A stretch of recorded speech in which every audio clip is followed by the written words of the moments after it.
kami mendapatkan undian radio yang keempat, yaitu kami menjelaskan mengenai pembelajaran tematik integratif.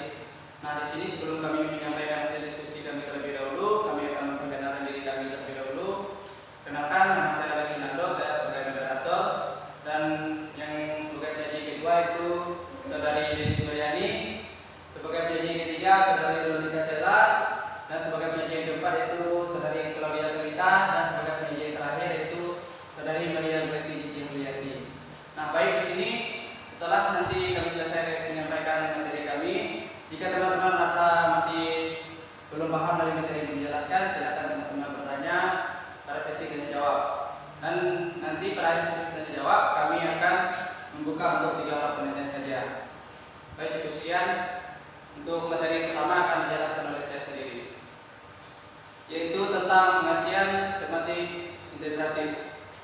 Baik, teman-teman semua bisa melihat sendiri di bagian slide yang ada di depan bahwa pengertian tematik integratif di sini dibagi menjadi 3 poin. Yang pertama yaitu pelajaran tematik merupakan suatu strategi pembelajaran yang melibatkan beberapa mata pelajaran untuk memberikan pengalaman yang bermakna pada siswa. Nah, bagi poin yang pertama di sini sangat jelas sekali bahwa pembelajaran tematik integratif ini memiliki makna yang cukup luas untuk proses pembelajaran. Dan tujuannya di sini juga sangat jelas sekali bahwa melalui pembelajaran tematik ini juga merupakan suatu strategi yang dapat kita gunakan untuk menambah pengalaman belajar, khususnya bagi siswa kita. Dan untuk poin yang kedua itu adalah pembelajaran ini dapat dilihat dari berbagai aspek. Yang pertama itu aspek proses atau waktu, dan yang kedua itu aspek kurikulum, dan yang ketiga itu adalah aspek pelajar mengajar. Nah, di sini jelas sekali bahwa pada poin yang kedua di sini bahwa pembelajaran tematik integratif di sini bisa kita lihat dari berbagai aspek. Yang pertama tadi seperti saya jelaskan dari aspek proses maupun waktu, dari aspek kurikulum maupun aspek pelajar mengajar. Nah, mengapa saya katakan demikian? Karena di dalam proses pembelajaran tematik integratif ini tentunya kita nantinya sebagai seorang guru tidak akan bisa terlepas dari yang namanya aspek-aspek yang telah saya jelaskan dan yang ada di slide di depan. Untuk yang ketiga itu adalah pembelajaran ini juga hanya diajarkan pada siswa sekolah dasar pada kelas rendah atau KTSP, yaitu kelas 1 dan kelas 2. Dan sedangkan kurikulum 2013 itu digunakan untuk di semua kelas. Nah, di sini pembelajaran tematik integratif ini juga sangat jelas sekali. Teman-teman semuanya bisa melihat di bagian slide yang ada di depan bahwa pelajaran ini hanya digunakan yaitu untuk kurikulum KTSP itu untuk kelas 1 dan kelas 2 saja. Tetapi untuk kurikulum K13 pembelajaran tematik integratif ini itu digunakan untuk semua kelas, bukan hanya kelas 1 dan kelas 2 saja, akan tetapi model pembelajaran ini digunakan untuk kelas 1 sampai dengan kelas 6.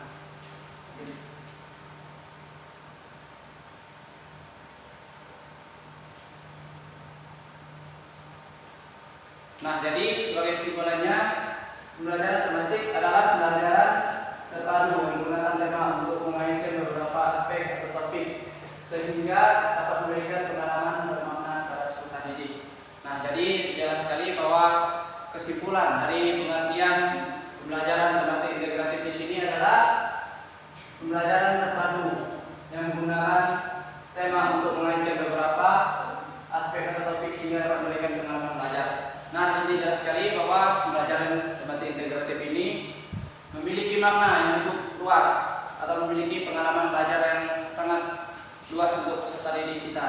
Mengapa demikian? Karena di dalam pembelajaran tematik ini tentu sudah kita ketahui bahwa bukan hanya satu mata pelajaran saja atau bukan hanya satu tema saja yang kita pelajari, akan tetapi di sini menggunakan banyak tema atau saling mengaitkan.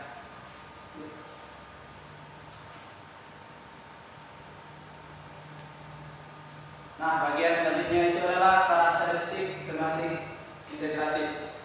Nah, di sini teman-teman juga bisa melihat karakteristik itu tematik integratif. Yang pertama itu adalah tentunya berpusat pada anak. Mengapa demikian? Karena di dalam kurikulum 2013 khususnya pada proses pelajaran yang menggunakan pembelajaran tematik integratif tentunya itu pasti berpusat pada anak. Mengapa demikian? Karena dari dalam kurikulum 2013 ini tentunya guru itu perannya lebih sedikit dibandingkan oleh anak-anak atau peserta didik kita. Mengapa?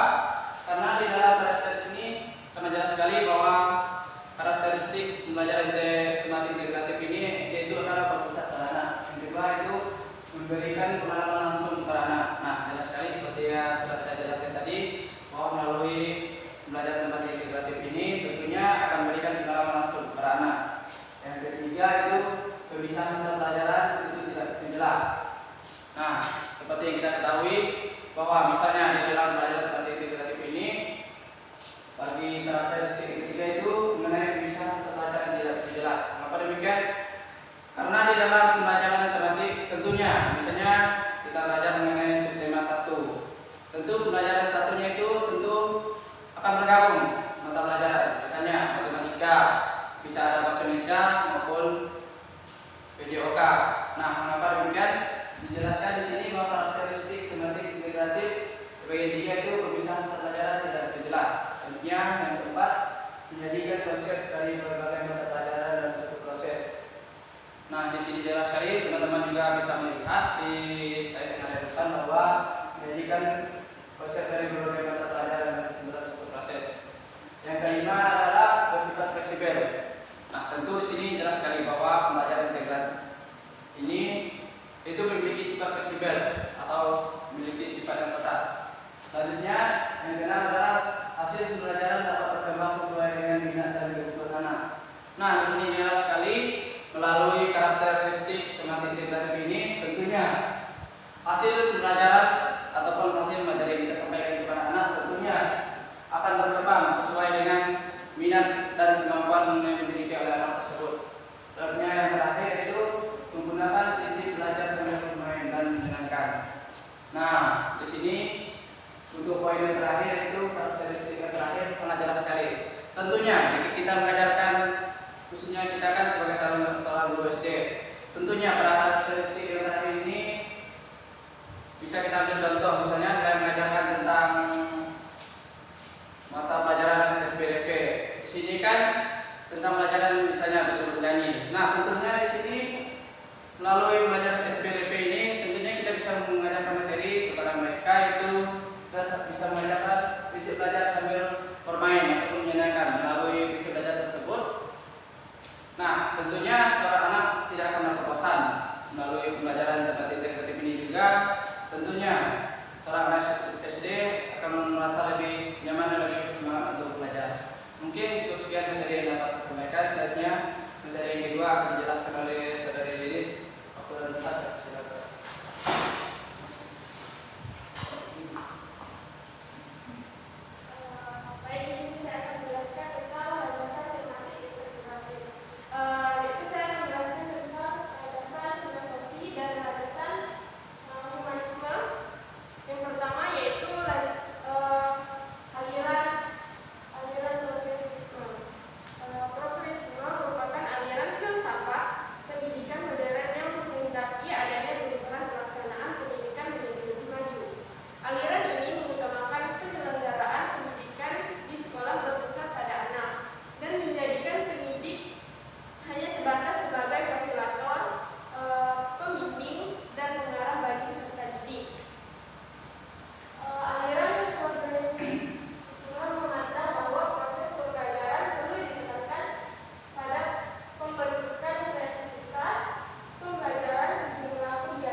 Sebagai pemikiran etis yang manusia. Itu contohnya dari aliran humanisme ini, yaitu pada pendidikan pembelajaran, guru merupakan salah satu komponen terpenting yang ada dalam sistem pembelajaran di sekolah. Karena apabila tidak ada guru, proses pembelajaran tidak akan terjadi.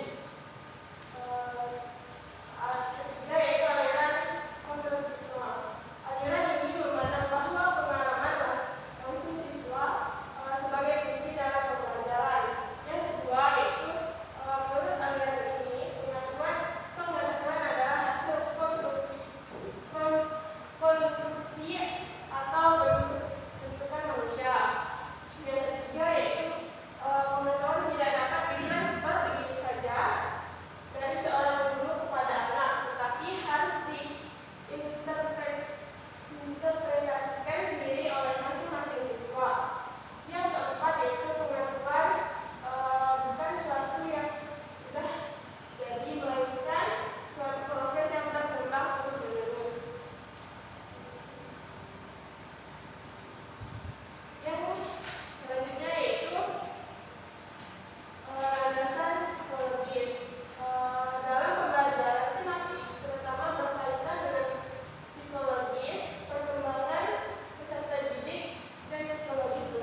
Yang ketiga, dari laba-laba.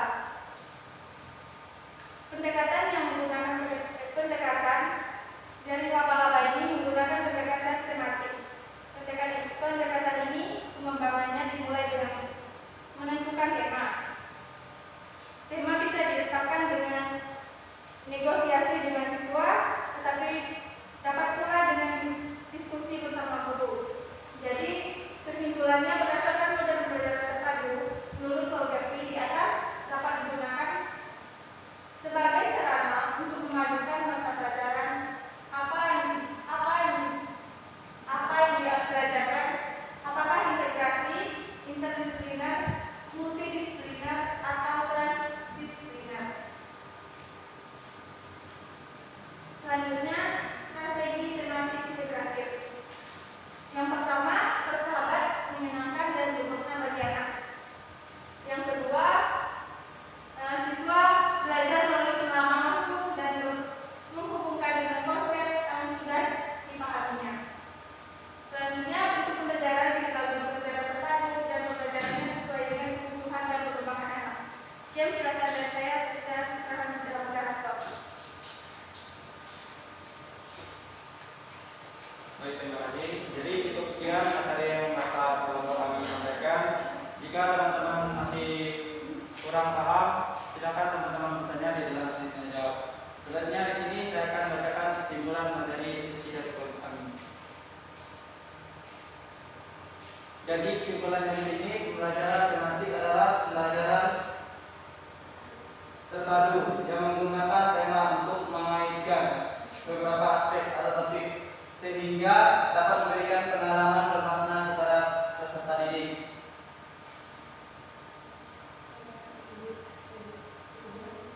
Fogarty mengatakan bahwa pelajaran di SD hanya terdapat 3 model yang sesuai, yaitu yang pertama connected, yang kedua integratif, yang ketiga jaring laba-laba. Tentunya model pembelajaran di atas dapat digunakan sebagai sarana untuk memadu mata pelajaran yang dipelajarkan. Apakah integrasi, interdisipliner, multidisipliner, atau transdisipliner. Baik, mungkin cukup sekian materi yang dapat